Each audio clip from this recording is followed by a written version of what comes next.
Good morning, everyone. Sweet Money here, and welcome back to another quick guide for Autonauts versus Pirate Bots. In today's video, we're going to process the logs we got from our tree farm to get our basic tier resources going. Like and subscribe and all that jazz, let's get started. For today, we're going to need 3 pallets, 2 crates, and 3 chopping blocks. I like to set up my basic processing pretty close to my tree farm since we'll need to keep a steady supply of logs coming in until we fill up our storages. Let's put the pallets right here and a little space between them. I had to clear out a few trees from this side to give myself enough room. I'm going to put our chopping blocks in front of each pallet so the input is facing the output of the pallet, just to save a couple steps for our bots who are going to be working here. Lastly, we're going to put one of the crates at the end of the line of pallets, and then the other one we can put right about here. While we're in the blueprint screen, let's press M to enter move mode and drag our sticks and stones crates next to the last crate we just placed. Now we can build all these things and get ready to start programming bots. I'll start with our chopping blocks so we can use them to craft the planks and poles we'll need for the rest of our blueprints. The first one will be set to planks, next we have poles, then lastly fixing pegs. Now we can start dragging over logs from our tree farm so we can craft some planks and poles to finish crafting the rest of our blueprints. Once we have all of our storages crafted, we'll need to throw one of each item into the storage so it locks the storage into holding that item. Logs, planks, poles, fixing pegs, and the crate we have next to our sticks and stones will hold seeds. The last thing I want to do before we start programming new bots is to edit our tree planter bot real quick. You can press space and select them in the world, but it's far easier to find them in the bot list on the right. Select the tree planter and press the stop button. This bot would be totally fine, but it's a good idea to get into the habit of making sure your bots have empty hands after you stop their program, so hit the drop everything button just for good measure. Now press record and grab the seed from the crate you just placed.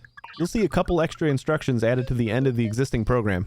We're going to replace everything in the until hands full repeat block with these new instructions. So right click each instruction inside that block and then move the new ones into their place. Hit play again and the bot probably won't do much if you only put one seed in that crate.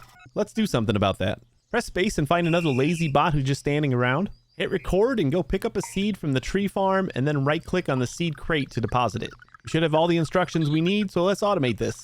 Let's start with a until hands full repeat block at the top with the first 3 instructions inside it, and set the find nearest seed search target to the trees collect sign. Before we move on though, we're going to take advantage of the extra backpack space in these Mark 3.5 bots to carry more seeds at once.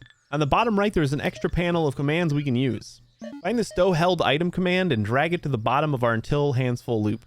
This will make the bot put whatever they're holding into their backpack on each loop. Once the backpack is full, the stow command won't do anything anymore, so their hands will start to fill up. Since the Mark 3.5 worker bots that you start with have 4 backpack spaces, this essentially doubles their carry capacity. Pretty neat, huh? Add a until hands empty repeat block, but put it underneath a move to tree storage instruction since the bot doesn't need to move there more than once. Put the add to tree storage instruction inside the repeat block and then find the retrieve command in the bottom right list and drag it to the end of that block. Retrieve is basically the opposite of stow, so we need to do that in order to make sure we clear out our backpack when emptying our hands. One last thing before we wrap this all in a forever loop and hit play. We want to continue on fail in the until hands full block, so we deposit what seeds we have if there aren't any left on the ground and our hands are only half full.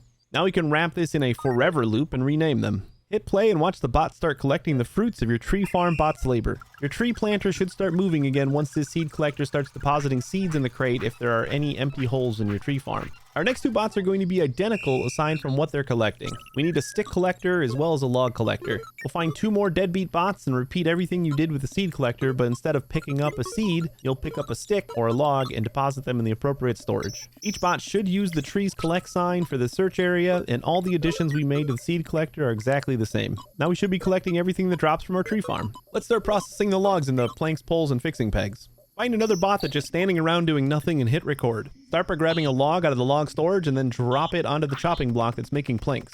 When the crafting is done, pick up a plank from the output of the chopping block and deposit it into the plank storage. This should give us all the instructions we need, but we've got a little work to do to automate this nicely. We have a until hands full repeat block with continue on fail active, which contains the move to log storage and take from log storage instructions. Then we add a until hands empty block after the move to chopping block command and move the add to chopping block instruction inside. Now we're going to get a little more crazy.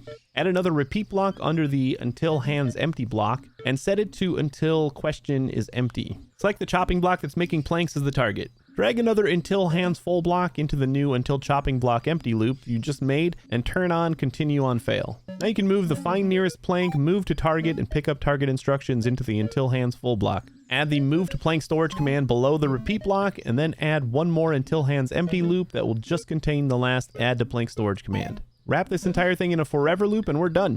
If your program looks like mine, you did it. Good job. Rename this bot to Plank Crafter and hit play to watch the action.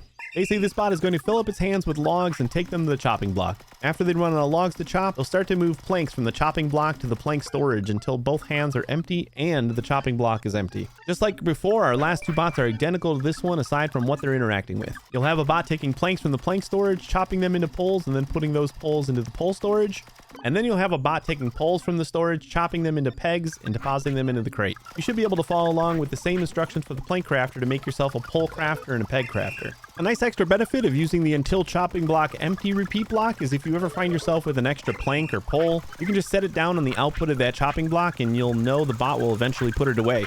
Let's do one last quick edit to our bots before we wrap up.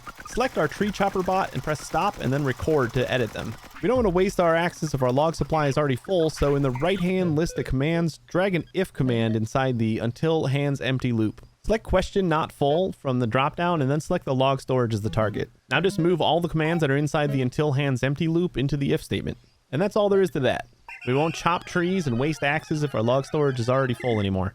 That's going to be all we have time for today. We got quite a lot done. In the next video, we're going to make a bot that makes bots for us. Like and subscribe if you want to see more of these quick guides. I'm SweeMoney. I'll see you in the next one. But for now, please take it easy.